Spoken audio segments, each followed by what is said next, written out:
And I think it's important to be able to visualize and articulate where we are in the lifespan of our American empire.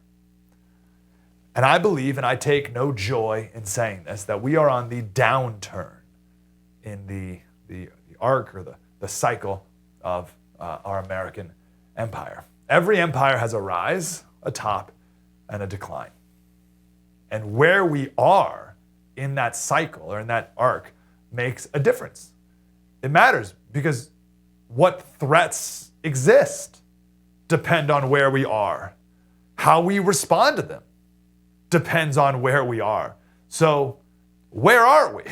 And I'd argue we are starting the decline, or we're maybe into it a bit. And it's a gradual decline at first, and then a fast one, right? It goes up, and then it kind of, it depends on how long you're at the top, I don't know, right? And then it goes like this, and then fast. That's how it goes, right? The weaker we are, the more wars there are that challenge our supremacy, right? If we're as strong and powerful as can be, we're not going to be challenged. If we're weak and dying, we're going to be challenged. And how we respond to that depends on where we are as well. Ray Dalio, he's a billionaire hedge fund manager. He's the founder of Bridgewater Associates. He's got a new book out called The Changing World Order, where he takes a bunch of different metrics and applies it to, in particular, the Dutch Empire, the British Empire, the current American Empire, and the rising Chinese Empire. And the parallels are, scary for us. So let's do the short of it. The rise. In the rise of an empire, there's a revolution. There's a strong leader who sets up healthy systems. This new order puts an emphasis on education and character and work ethic and family and the rule of law. This is like our founding, right? Everyone's united in a common purpose. The high education and value of education leads to new technologies. Let's take the Dutch, for instance. The Dutch, 1600s, 1700s or so, they were the people, right? So which is crazy to think about. The Dutch. What do you mean the Dutch? I don't even know where the Dutch are. Like, what is that? The Netherlands? What are we talking about here, right? So the Dutch in the 1600s, they invented the telescope. They invented the pendulum clock. They invented the windmill. Most notably here, they invented ships that could travel the world, right? So when they travel the world, they can trade with the world, which made the Netherlands the financial center of the world. Hence the invention of the Dutch Stock Exchange. Also the Dutch East India Company, which adjusted for inflation is the largest company of all time, and it's not even close. You take all the major companies in America today, from Apple to Walmart, Google, you name it, and they add it up, don't even equal the value of the Dutch East India Company in 1637. And where are they now? The Dutch. But no, in America, we'll last forever. No. Right, so the more trade that there is with the world, then the stronger your military needs to be to protect your trade routes in the ocean. That's why we have a Navy. And also to protect your trade outposts all around the world, right? So you have a stronger military, which again, maintains you as the empire of the world.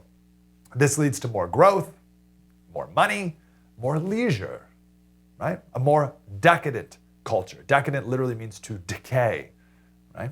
So you have the battle-hardened generations give birth, literally, to weak, entitled children. Do you see that here in America as well today, right? We see it even in the microcosm, let alone going back to like 1700s, 1800s or 1600s in America, but like the greatest generation who grew up during the Depression versus the weenies today who grow up in the TikTok generation. I mean, like totally different. It's like they're different species, not even like, right? So we have people today who don't even realize how good they have it, which just makes our country even weaker. We've forgotten who we are. And this has happened in all the empires. The Dutch had the Golden Era. The British had their Victorian era. And it's the same thing here in America. It's going to be really interesting to see in 100 years from now, when they look back on the American empire, when they mark the top of it, Like, what was the top of the American empire? I don't know. I don't know how will they say, oh, it was the Roaring 20s? Or will they say, oh, no, it was like it was post-war, maybe like post-World War II to 2000 or so. I don't know what they'll say. But you and I lived through it. Congratulations. The empires rise, and they rise on a bubble. They rise it all the way to the top. Now, at this point, when things get more expensive in this bubble, other countries can do things for cheaper. All right, so let's take the Dutch Empire. You had the British right across the channel. The British would use Dutch ship engineers to build ships in England for less money. Does that sound familiar? That's what China's done with our things, right? We invent them, China steals them. And we borrow more and more money so that we look healthy and strong, but it can't last, right? We're in more debt than ever before. And then we fight because we have a bigger military, because we got to protect our trade routes around the world, and we got to maintain our supremacy. So we have a bigger military, and then we're fighting all these wars around the world, right? We've spent $8 trillion in wars since 9/11. Just in the wars. That doesn't even include our military presence around the world. And this is the exact same thing with previous empires as well. It's no different. So living at the top seems good while it lasts. Then we have the official decline. The decline starts off slowly, right? Now, there's always been income inequality in America, right? But it's been okay because everyone's gotten richer, even lower income people. But as more hard times come, inflation, for instance, when the lower and middle class get poorer, right? When the rich get richer and the poor get poorer, as opposed to everyone getting richer, maybe even at different amounts and different rates, but at least everyone's getting richer. When the rich get richer and the poor get poorer, that's when everyone gets really ticked off, right? So what do rich countries do? Well, they always print more money, which just makes things even worse. And we've never spent more money than we have these last few years during COVID, which is the stupidest reason ever to have done this.